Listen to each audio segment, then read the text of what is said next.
72 மேளகர்த்தாவும் கார்த்தால இந்த பெருமாளை சேவிக்கணும்னு வருதாம். உத்திஷ்டோத்திஷ்ட கோவிந்த உத்திஷ்ட கருடத்வஜ உத்திஷ்ட கமலாகாந்த த்ரைலோக்கியம் மங்களம் குரு மாதः சமஸ்த ஜகதாம் மதுகைடபாரேः வக்ஷோ விஹாரிணி மனோஹர திவ்யமூர்த்தே ஸ்ரீஸ்வாமினி ஸ்ருத ஜனः பிரியதானசீலே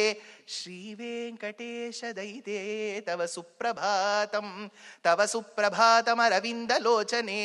பவது பிரசன்ன முகச்சந்திரமண்டலே விதிசங்கரேந்திர வனிதாபிரர்ச்சிதே वृषशैलनाथ दैते दयानिधे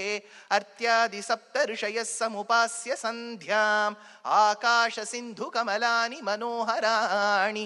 आदाय पादयुगमर्चयितुं प्रपन्नाः शेषाद्रिशेखर विभो तव सुप्रभातम्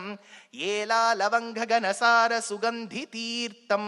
दिव्यं वियत्सरिति हेम घटेषु पूर्णं धृत्वाद्य वैदिक शिखामणय प्रहृष्टाः